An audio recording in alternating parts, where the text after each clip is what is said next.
Dear student, आज जो हम सब्जेक्ट पढ़ रहे हैं वो है strategic human resource management. Strategic human resource management जिन बच्चों ने एचआर स्पेशलाइजेशन ऑप्ट किया है उनके लिए आपका एचआर का एक सब्जेक्ट है। स्ट्रेटेजिक ह्यूमन रिसोर्स मैनेजमेंट का जो हम आज फर्स्ट लेक्चर ले रहे हैं उसके अंदर हम यही पढ़ेंगे कि स्ट्रेटेजिक ह्यूमन रिसोर्स मैनेजमेंट क्या है और इसकी हमें मैनेजमेंट के अंदर क्यों ज़रूरत पड़ी। आपने स्ट्रेटेजिक ह्यूमन रिसोर्स मैनेजमेंट के अंदर ये जो ह्यूमन रिसोर्स मैनेजमेंट है ये सब्जेक्ट आपने पहले भी पढ़ा था। कहाँ पढ़ा था? आपने एमबीए सेकेंड सेम में ह्यूमन रिसोर्स मैनेजमेंट पढ़ा था। तो आप में से सभी बच्चे ये जानते होंगे कि ह्यूमन रिसोर्स मैनेजमेंट होता क्या है। ह्यूमन रिसोर्स मैनेजमेंट का यदि हम लेमन लैंग्वेज में समझें तो ह्यूमन रिसोर्स मैनेजमेंट होता है कि जो हम रिसोर्सेज के अंदर जो 5 M's रहते हैं उनमें जो M रहता है जिसको हम क्या बोलते हैं, मैन या ह्यूमन बोलते हैं, उस रिसोर्सेज का हमें ऑर्गेनाइजेशन के ऑब्जेक्टिव को अचीव करने के लिए कैसे मैनेजमेंट करना है, उन ह्यूमन रिसोर्स का कैसे मैनेजमेंट करना है, ये क्या कहलाता है? ह्यूमन रिसोर्स मैनेजमेंट कहलाता है। अब जब हम ह्यूमन रिसोर्स मैनेजमेंट के बारे में हमने समझा है तो हम अब इसको अलाइन करते हैं किसके साथ? स्ट्रेटेजी के साथ। तो स्ट्रेटेजी क्या होती है? स्ट्रेटेजी एक तरीके से स्ट्रेटजी होता है आपका गेम प्लान। जो स्ट्रेटजी क्या होता है? स्ट्रेटजी के अंदर हम कुछ चीज़ें प्रोएक्टिव पढ़ते हैं और कुछ चीज़ें हम रिएक्टिव पढ़ते हैं। तो स्ट्रेटजी क्या होती है? Partly proactive and partly reactive. Partly proactive और पार्टली रिएक्टिव का मतलब ये हुआ कि यदि आप स्ट्रेटजी को पार्टली प्रोएक्टिव कहते हो तो इसका मतलब ये हुआ कि जो आपकी एंटिसिपेटेड इवेंट्स हैं जिनको आप एस्टिमेट करते हुए बिजनेस के अंदर स्ट्रेटजी बना रहे हो तो वो क्या कहलाएगी? आपकी प्रोएक्टिव कहलाएगी। तो स्ट्रेटजी पार्टली प्रोएक्टिव किसके लिए होती है? आपकी एंटिसिपेटेड इवेंट्स के लिए। और स्ट्रेटजी जो होती है पार्टली क्या होती है? रिएक्टिव होती है। वो किसके लिए होती है? अनएंटिसिपेटेड इवेंट्स के लिए। कहने का मतलब ये हुआ कि जब हम बिजनेस के अंदर स्ट्रेटजी बना रहे होते हैं तो उस समय कुछ चीज़ें तो हम एस्टिमेट कर सकते हैं, लेकिन कुछ चीज़ें जब हम एनवायरनमेंट के अंदर पहुँचते हैं तब हमें वहाँ जाके पता लगता है कि ये चीज़ें भी हो सकती हैं। जैसा कि हम इस समय देखें तो हर सेक्टर के अंदर कोविड-19 का पॉजिटिव या नेगेटिव इफेक्ट पड़ा है। तो वो जो आपका नेगेटिव इफेक्ट पड़ा है उसके लिए जो स्ट्रेटजी हमने पहले सोची होगी तो उसके अंदर हमने उसको रिएक्टिव के अंदर नहीं रखा होगा, क्योंकि उसको हमने रिएक्टिव के अंदर क्यों नहीं रखा होगा? क्योंकि हमें एस्टिमेशन नहीं था कि इस तरीके की प्रॉब्लम भी आ सकती है। तो जो बिजनेस नेगेटिवली इफ़ेक्ट हुए हैं कोविड-19 के कारण, उन बिज़नेस के अंदर जो आपका स्ट्रेटजी जो कोविड-19 के लिए जो स्ट्रेटजी यूज़ में ले रहे हैं वो क्या कहलाएगी? आपकी रिएक्टिव स्ट्रेटजी। रिएक्टिव इस स्ट्रेटजी का मतलब ये हुआ कि जिस एनवायरनमेंट के अंदर हम आके वर्क कर रहे हैं वहाँ पे हमारे सामने वो प्रॉब्लम आई है, उस प्रॉब्लम को हम कैसे सोल्व करेंगे उसके लिए हमें स्ट्रेटजी के लिए इन एडवांस हमें स्ट्रेटजी में कुछ फ्लेक्सिबिलिटी रखनी है, उसको स्टैटिक्स नहीं रखना, ताकि हम अपने बिजनेस के ऑब्जेक्टिव को पूरा कर सकें। तो स्ट्रेटजी क्या होती है? स्ट्रेटजी होती है partly proactive and partly reactive. तो आपने देखा कि स्ट्रेटजी क्या है और ह्यूमन रिसोर्स मैनेजमेंट क्या है। अब हम स्ट्रेटजी और ह्यूमन रिसोर्स मैनेजमेंट को जब ऐड करेंगे तो हमारे सामने क्या आ जाएगा? स्ट्रेटजिक ह्यूमन रिसोर्स मैनेजमेंट, जिसको हम SHRM बोलते हैं। तो SHRM क्या है?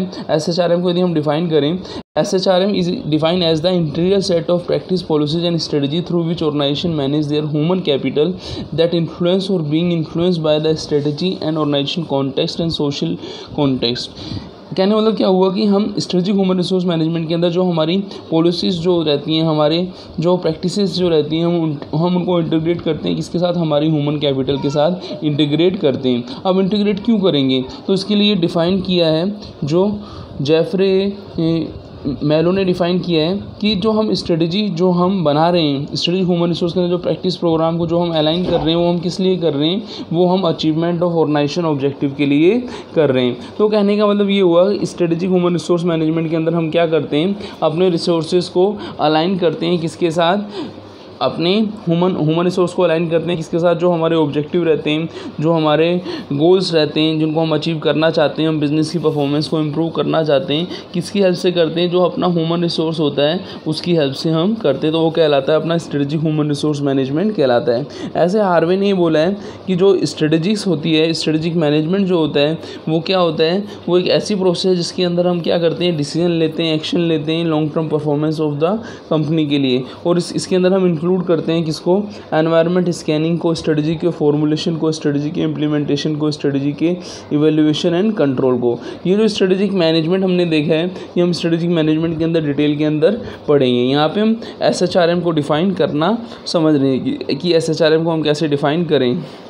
तो फिर हम बात करेंगे, एक डेफिनेशन दी है डोनाल्ड एफ हार्वे ने कि जो स्ट्रेटेजिक मैनेजमेंट होता है वो सेट होता है मैनेजरियल डिसीजन एंड एक्शन का, जो कंपनी की लॉन्ग टर्म परफॉर्मेंस को क्या करता है, इफेक्ट करता है। और इसके अंदर वही जो पुरानी चीज़ें थी, इसके अंदर हम एनवायरनमेंट स्कैनिंग को, स्ट्रेटजी के फॉर्मुलेशन को और स्ट्रेटजी के इम्प्लीमेंटेशन को हम इंक्लूड करते हैं। तो हमने यहाँ पे पढ़ा कि स्ट्रेटेजिक मैनेजमेंट क्या है और स्ट्रेटेजिक ह्यूमन रिसोर्स मैनेजमेंट क्या है। अब आगे बढ़ने से पहले हमें कुछ चीज़ें समझ लेनी है कि स्ट्रेटजी के टाइप कौन कौन से हैं। तो स्ट्रेटजी के टाइप यदि आप देखें तो स्ट्रेटजी का पहला टाइप आता है कॉर्पोरेट स्ट्रेटजी, फिर दूसरा आता है आपका बिजनेस स्ट्रेटजी और तीसरा आता है आपका फंक्शनल स्ट्रेटजी।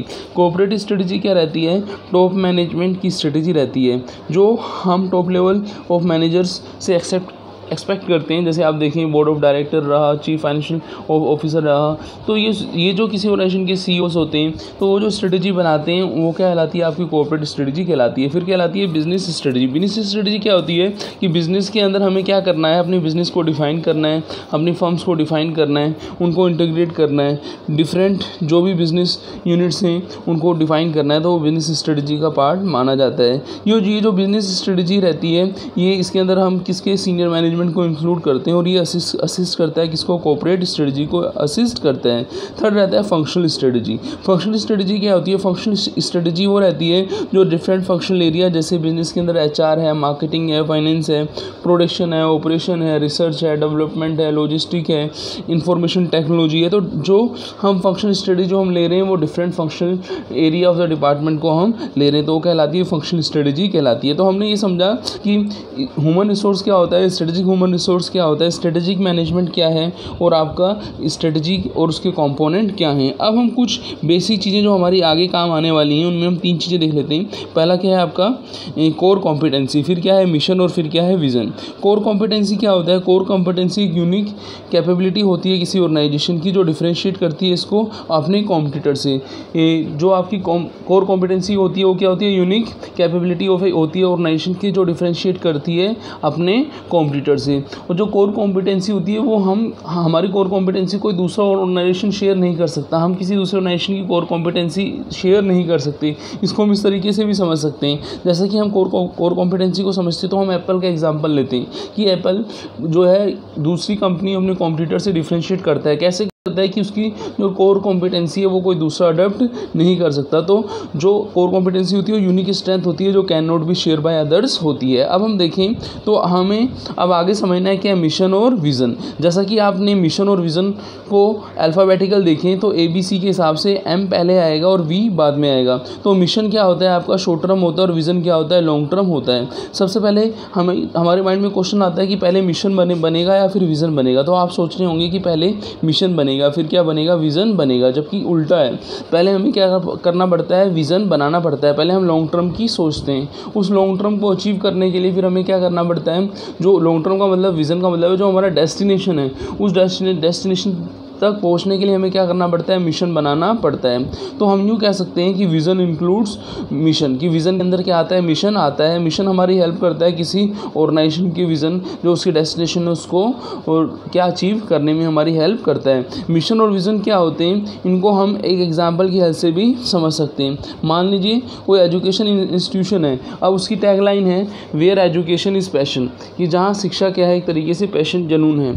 तो अब ये जो शिक्षा जुनून है ये उसका क्या रहा, मिशन रहा, जो हम पंच लाइन के हिसाब से बता रहे हैं। अब उसका ऑब्जेक्टिव क्या है, उसका ऑब्जेक्टिव ये है कि जब स्टूडेंट्स के अंदर वेयर एजुकेशन इज़ पैशन, जहाँ शिक्षा एक जुनून है, वो वाली फीलिंग रहेगी तो वो क्या करेंगे, वो उनके लिए वो पाथ बनेगी और वो जो पाथ जो रहेगा उसको डेस्टिनेशन तक पहुँचने के लिए हेल्प करेगा। तो जो हम टैग लाइन पंच लाइन की बात करते हैं तो वो हमें मिशन को कम्युनिकेट करने में हेल्प करती हैं और उसकी हेल्प से हम क्या अपने विज़न को अचीव कर सकते हैं। तो आपने ये देखा कि ह्यूमन रिसोर्स मैनेजमेंट के अंदर हमने उसको स्ट्रेटेजिक ह्यूमन रिसोर्स मैनेजमेंट से कैसे कंपेयर किया, स्ट्रेटजी क्या होती है, स्ट्रेटजी के टाइप्स कौन कौन से होते हैं, जैसे कॉर्पोरेट है, बिजनेस है, फंक्शनल है। और फिर हमने देखा कि जो इंपॉर्टेंट टर्म्स हम SHRM के अंदर जो यूज़ में लेंगे, जिसमें कोर कॉम्पिटेंसी को हमने पढ़ा, unique strength can not be share by others. फिर हमने पढ़ा कि मिशन क्या होता है, विजन क्या होता है, उन दोनों में डिफरेंस क्या है। तो इस लेक्चर के अंदर हमने इंट्रोडक्शनरी पार्ट को समझा है। मिलते हैं नेक्स्ट लेक्चर में। नेक्स्ट लेक्चर में हम इसके अंदर आने वाली जो और चीज़ें स्ट्रेटेजिक ह्यूमन रिसोर्स मैनेजमेंट के डिफरेंट एस्पेक्ट हैं उनको हम डिस्कस करेंगे। Thanks for watching.